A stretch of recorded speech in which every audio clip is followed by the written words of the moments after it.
Hey, Chief Meteorologist Kendra Kent here in the Fox Carolina Weather Center. We got our brand new update on Hurricane-Dorian. Still 110 mile per hour winds. So the 8 o'clock update keeps it staying steady. It has been at 110 miles per hour for the last 3 hours. It was 105 before that, so it actually has increased in intensity a little bit. And we're looking at it making a close approach, but not a landfall. At least that's what most of the models show along the South Carolina coast. Here's a look at the storm. Fresh, updated information, northwesterly movement. We are going to likely see this begin to turn late tonight into early tomorrow morning. And that turn is going to be crucial to see what happens along the South Carolina coastline.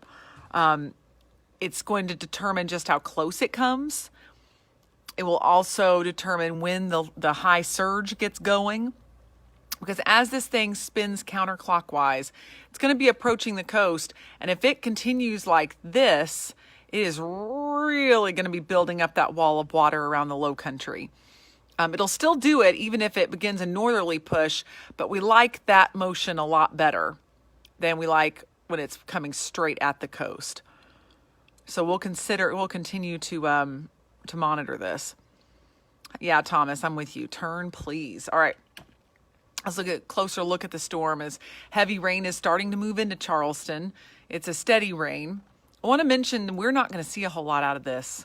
As you go up into the upstate, it is going to be pretty much dry throughout this entire event, really, which is kind of hard to believe. We have a hurricane affecting our state, but we're not going to get anything on our end.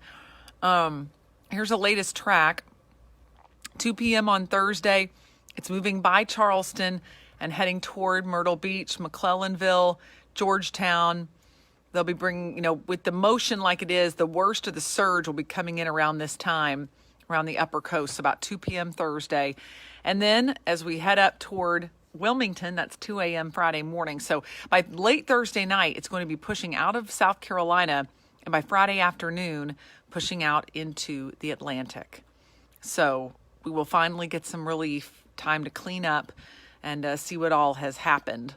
It'll be interesting to see when folks are able to get back, those who had evacuated, hopefully this weekend, because conditions will be much better, but there could be standing water in a lot of places. It's the surge, the flooding that we're most concerned with, especially with the lingering effects.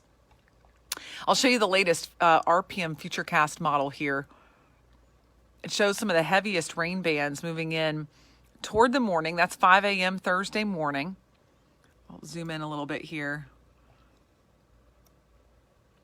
And then consistently seeing that heavy rain toward noon. This is 12 p.m. Thursday. Notice the center of circulation is offshore.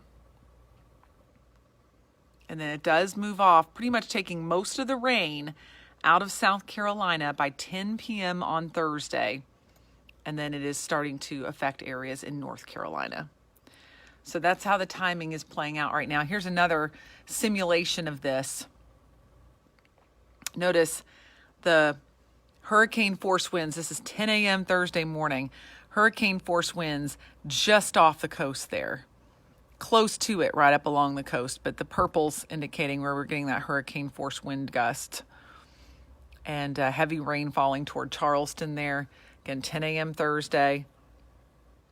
And then that main circulation will begin to shift out by about 9 p.m. Thursday night. And notice the state clearing out when it comes to rain. So at least this is not a terribly long-lived event.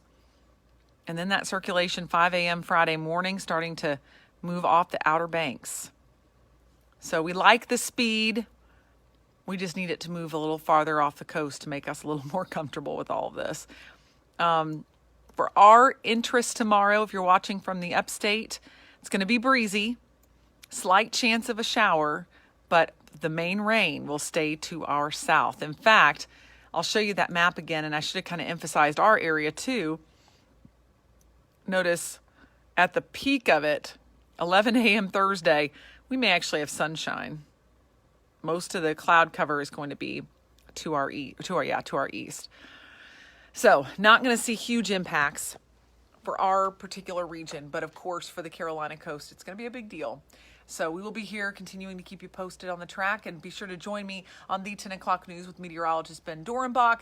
And we also will have updates at 8:30 and 9:30 on Fox Carolina if you want to check in. We will not be cutting over programming. Just during the commercial break, you'll catch us just bringing a quick little update, but basically saying what you just heard. But we will have new information coming up at 11 on the track. See you guys soon.